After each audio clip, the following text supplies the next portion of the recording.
Don't forget the screenshot so we can read along together.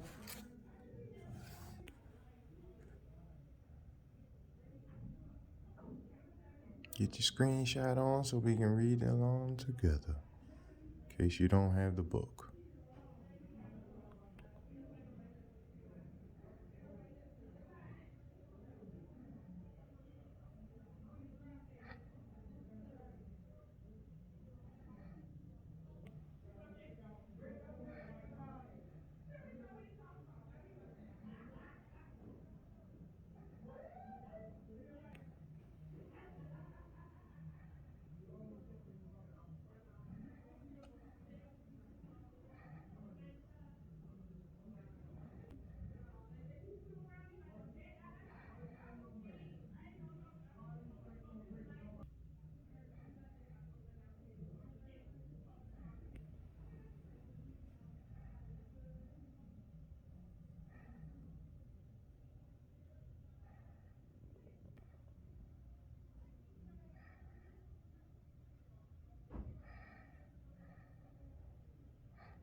Part 2, picking up page 6.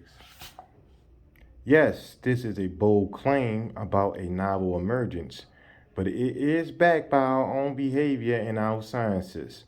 The original cause pattern of what biologist Robert Rosen calls the internal predictive model um, appears to be a complex virus that allows viral transformation in an ancient gene expression network found in our cells.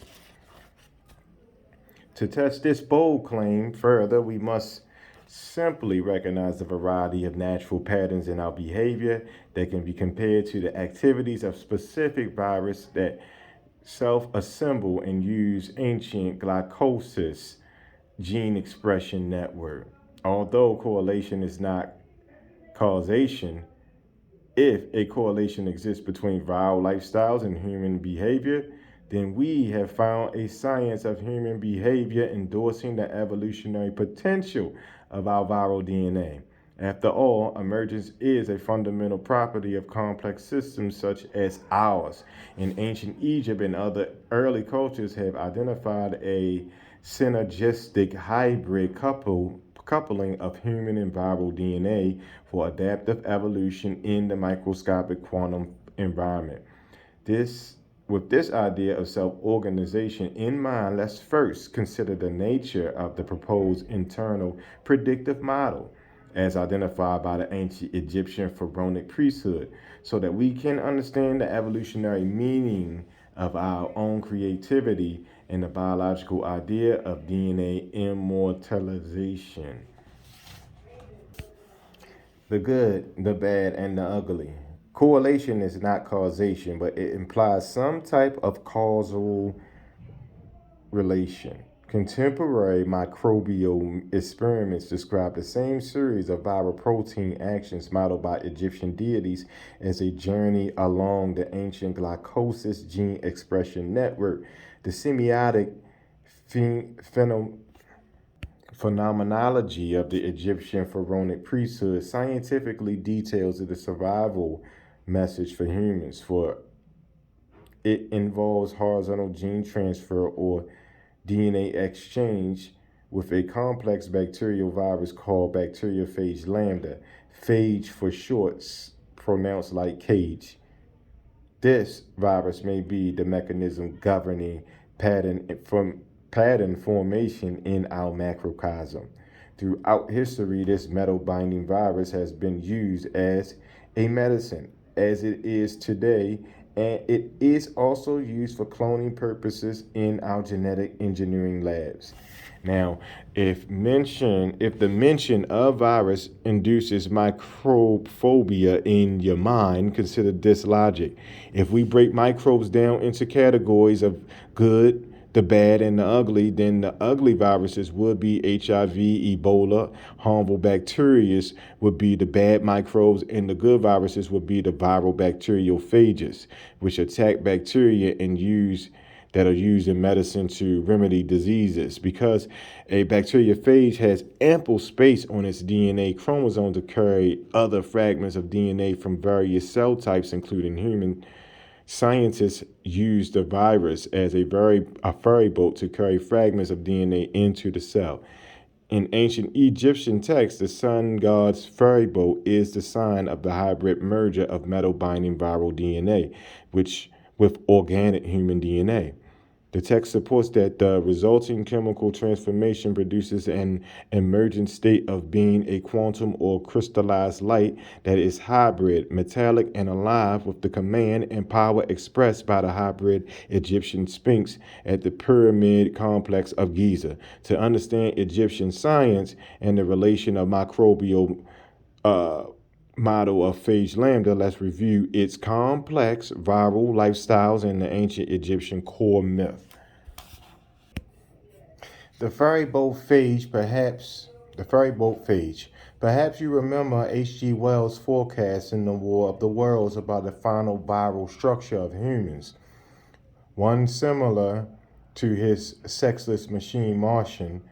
They were heads, merely heads. Similarly, the language of the Egyptian funerary text related to vertices, head, tails, and faces, along with the triangular structures of pyramids with their tail like causeways, depict phage lambda's morphology or shape. In addition, tails carved on deities in the edifice of Pharaoh Taharka, the head, and the Seti I's tomb, artworks of humans with spears for heads provide more evidence for this view, along with the interpretation of the over 870 ancient Egyptian signs supporting the lytic cloning lifestyle of icosahedral phage lambda, also known as Gamel. An icosahedron is a phage conformation which has 20 equilateral triangles arranged around the face of a spear. Most viruses fit 60 times N subunits into their capsid or heads, with N being the triangulation number having values of 1, 3, 4, 7, 9, 12, and so on. Phage lambda's icosahedral head of DNA is actually enclosed in a spear, which is not depicted in Figure 1.1. Now, this virus has a large space on its chromosome or DNA to carry other fragments of DNA. Our genetic engineers use this phage in their labs because it is a ferry boat for fragments of DNA that can be inserted into phage lambda and transformed on or cloned in a cell via the two complex lifestyles of the virus. In lysogeny, the ferry boat phage absorbs or attaches to the host cell, pumping its DNA inside the cell like a syringe. Then the DNA circularizes for protection and travels to a specific site next to the lactose metabolism gene. The lactose metabolism genes are tied off by a protein that loops the DNA into the shape of an Egyptian ankh. Here, the phage falls asleep beneath a protein DNA cross called a holiday junction to be silently replicated with the cell's DNA as it divides, attached to its protein cross in the dormant state of the host cell chromosome. Phage lambda is called a prophage. The other lifestyles of phage lambda is lysis. When ultraviolet light damages the host cell DNA, the cell sends out an SOS call for help to a special group of approximately 42 proteins. This alerts the lambda prophage to arise from its dormant state, escape from its protein cross, and save itself by cloning progeny. In the lifestyle of lysis, the awakening prophage lambda that takes over the host cell's replication machinery to clone its own kind. Once the risen lambda is in charge of the cell's replication machinery, the DNA is packed into numerous viruses with heads and tails. This replication process is called rolling circle replication, where the circular DNA spits out new virions that escape from the host cell in a great flood. Ancient Egyptian texts explain that what activates lysis is the ultraviolet light or the incoming hybrid DNA, human and viral, that sets off the cell's SOS response. This is the ferryboat phage or RAF of the host chromosome.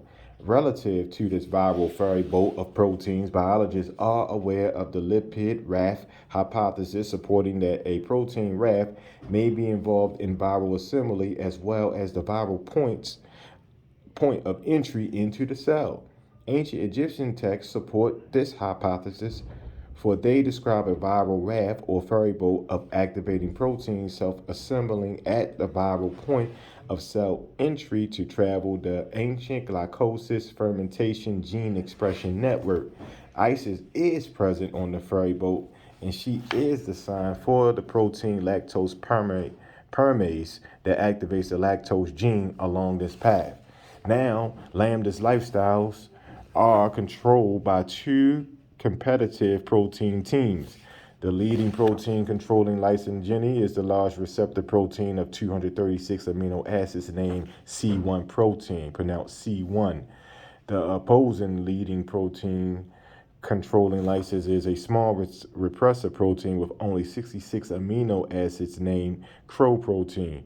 The lead proteins and their teams are battling over the genetic switch between two lifestyles that depend on the capture of the right arm of the lambda genome with its 40 binding states. What allows small CRO protein to win the battle is the presence of UV light, that is, sun guard.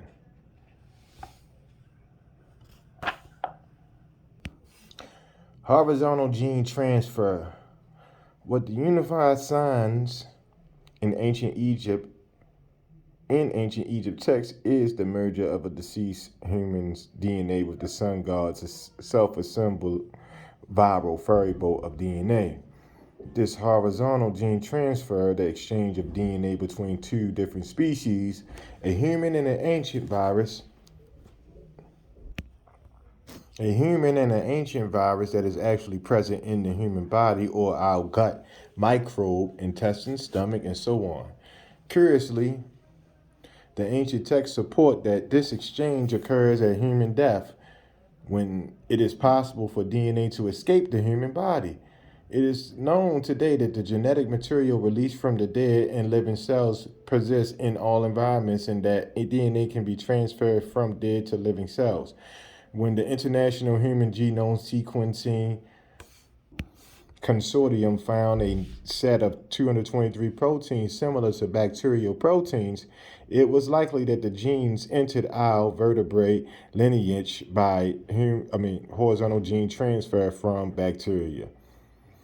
As mentioned, HGT or gene shuffling has been documented in bacteria. Archaea and Eukarya, including human cells, plants, and fungi. Put simply, because of the large 98% non-coding DNA in the human genome with its regulatory elements, RNA, introns, pseudogens, telomeres, and viral elements, horizontal gene transfer mediated by a virus may be possible at a human death transition. More support for this idea is that 14.6% of our genome has a complete recipe for the protein reverse transcriptase, an enzyme with an RNA template for DNA replication that may be necessary for horizontal gene transfer and cell entry. Accordingly, we can reason that if we descended from a common ancestor, as indicated by our genome, it would be a virus. So we may be species capable of DNA swapping evolutionary moves at physical death, as ancient Egyptian texts explain in detail. Again, Egyptian texts model the activities of their deities on phage lambda's lifestyle. The actions of these deities match the experimental description of phage lambda's lifestyle by contemporary microbiologists.